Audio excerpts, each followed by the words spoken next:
All nations are prone to xenophobia, and Jews themselves have not been immune. The Old Testament sometimes stresses the purity of Judaism, especially when the Israelites returned from exile in Babylon. They were needing to reassert their national identity, so Nehemiah told them to separate from all foreigners. That's Hebrew erev. However, this same word is also used to describe the large number of non-Israelites who were welcomed to join them when leaving Egypt. In Exodus 12, it's often translated as mixed or other, but it's the same Hebrew erev.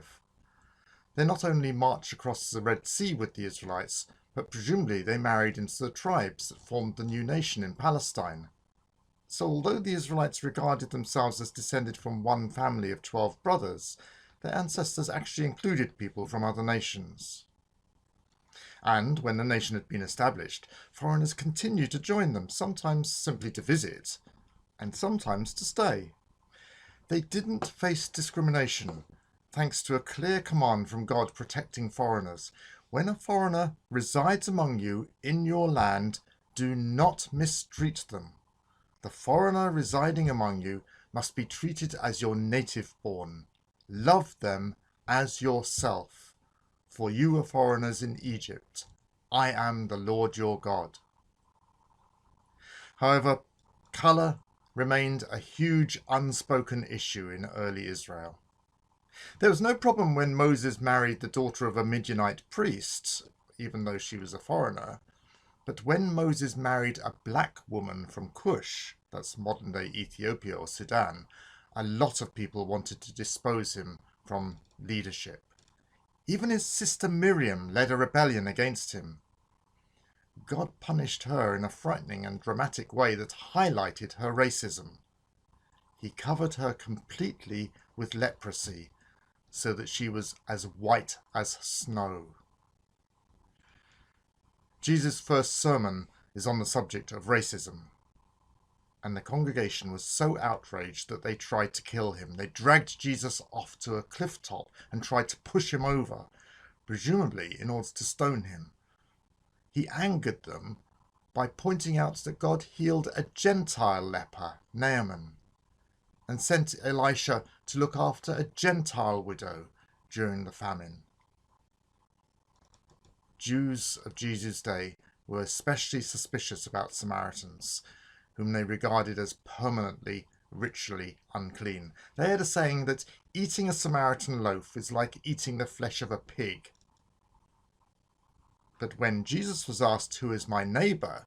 he used the parable of the Good Samaritan to remind his audience of the command to love those neighbours we don't naturally like.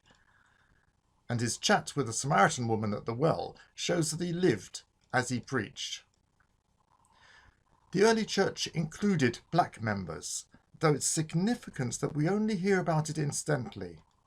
The first Gentile convert was black, a government minister from Ethiopia.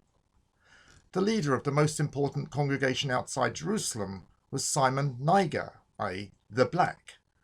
This name didn't emphasize his colour, it was just that the name Simon was too common, so they were all given a second name, like Simon Peter and Simon the Zealot.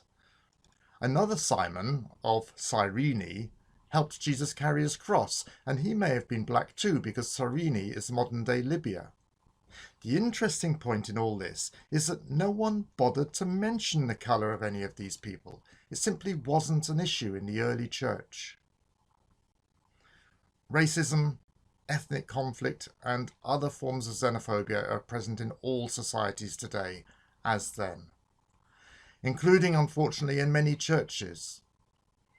It's difficult to comprehend how some church leaders encouraged the 1994 Rwandan massacre, or how Afrikaner churches in South Africa used to preach the superiority of white races.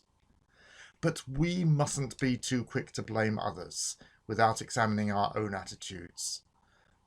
Most of us subconsciously look down on those who have different lifestyles, or dress codes, or attitudes, or appearance. God bless.